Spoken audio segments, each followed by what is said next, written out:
hit that subscribe button if you are new to the channel and you like what you're hearing. We really appreciate the donations we've gotten from OG Steve, Marlon, and B41. You guys are super dope.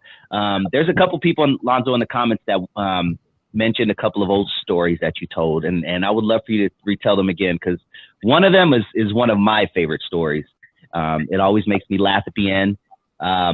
Fade to Black says, I like the story about the Kung Fu dude that was fixing your car.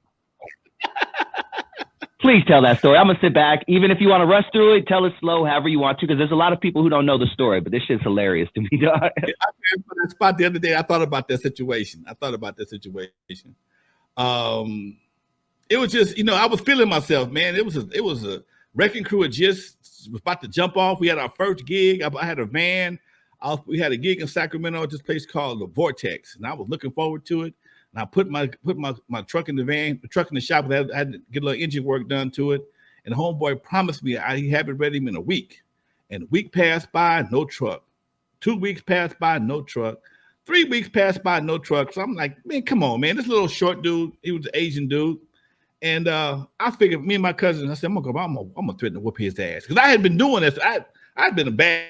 I called myself a badass for a while. Hey, man. I was winning like these other cats. I was winning. I had a few fights at the club, and I was doing all right on the streets. So I was feeling myself. So homeboy said, "Man, look, man, I want my goddamn car fixed. There's gonna be some problems." He looked at me, little short dude. He might have been 125 pounds. He said, "Oh no problem. Go in my office. I'll be there shortly." I walk in the office. I look around the room. This motherfucker got trophies and pictures from kicking ass all over Korea. Okay, he's the king of ass whooping in Korea. He just got a transmission shop in LA because he want to do something different. And he let me sit there for a good 15 minutes, soaking all his trophies and all his ass whooping accolades and awards and shit. And when he came in the office finally, he says, "Is it going to be a problem?" No problem. Take your time. No problem, bro. You got this. Okay, take your time. Okay, he wasn't no joke. Okay, so I refuse to let a guy's size.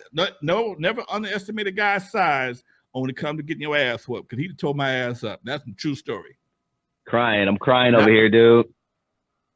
I tell these stories not to show how I was a badass, but to show you how you can get caught up thinking you a badass. Okay. And that right there is the absolute true story. Homeboy put me in that room, and all the trophies. I mean, he's kicking over cats' heads, 6'3", 6'4", and standing over people and shit. Okay. All right. This dude ain't no joke. He take his time about, fixing my truck. Ain't no big deal. When you do your life story on film, please include that. Please include that story. Oh man, that's hilarious. A couple of stories didn't make my book because it was just too long. And another true story about me getting a reputation for being a badass was, I might have told you this, I'm not sure or not. I was at Total Experience. We had promoters back in the day. A lot of promoters had a bad habit. If they lost money, they want you to give them a break. Okay. But if they had a good night, they wouldn't give you a bonus. So this one dude, he had lost like 2 or 3 times in a row. And I kept giving this guy love, kept giving him love. And I said, man, I need my money. Hold on, man. I'm going to give it to you. He owed me like $150. I'm going to give it to you, man. Don't worry about it. I got you. I called him on the phone and he don't answer. And then I just leave a message. Yes, we had voice machines and shit, voicemail and stuff. And I'm just wrapping up a gig, the Total Experience on Crenshaw. I'm parked in the front. I got my van. I got my 2 boys. They sit in the van. We just got to load the truck up, and homeboy pulls up. He pulled up in his nice Mercedes, nice 72 Mercedes, nice clean trench coat on, and he just on one. Got his girl in the car. She fine, and I'm not trying to bust on him and nothing. Hey man, look at bro.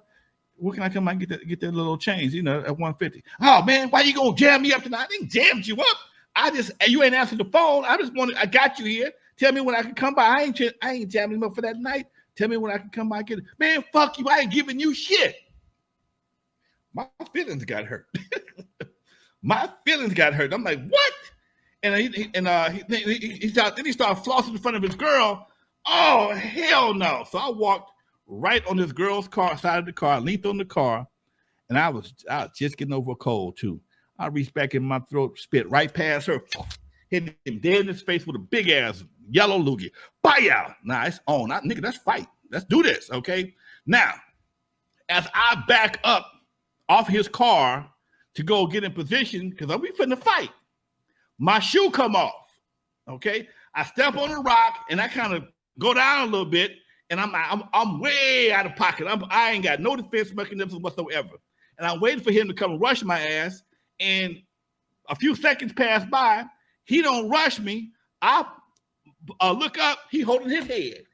I'm like, what the fuck happened? What he didn't know is when he came around to me, one of my boys clocked the shit out of his ass, okay? So when the people came out the club and saw us having an issue, all they know is they saw homeboy holding his head.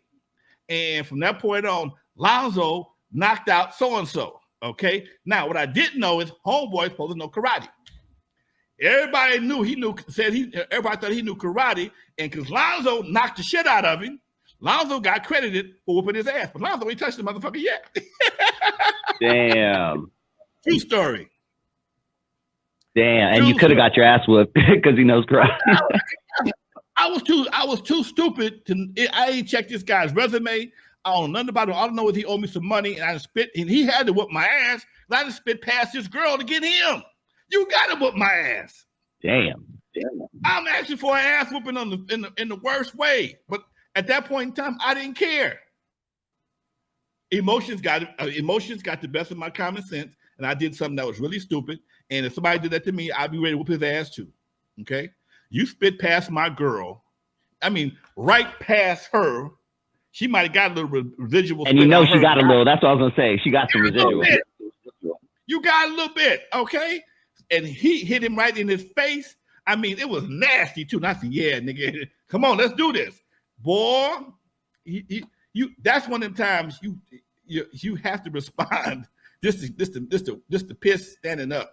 You can't stand up no more if you let somebody get away with that right there. Okay, you have to sit down and piss from that point on. And when he walked behind that car, I don't know which one of my guys hit him. I swear to God, I don't. All I know is my boy clocked the shit out of his ass. When I stood up, he was holding his head, and he was talking about, "Yeah, man, all right, I got your money. I get your money. I get your money." I got paid a couple days later. Ain't no bullshit. No bullshit. Man, good Everybody story, in the emotional scene, man, Lonzo don't be playing. He fucked up so-and-so, man. He whooped that nigga's ass. That nigga supposed to be a black belt in karate. Yeah. I ain't tell him no different. Keep that story going. 30-some years later, the truth comes out. I didn't tell him no different. Fuck that. I took that credit. Yeah, I took credit for that ass whooping.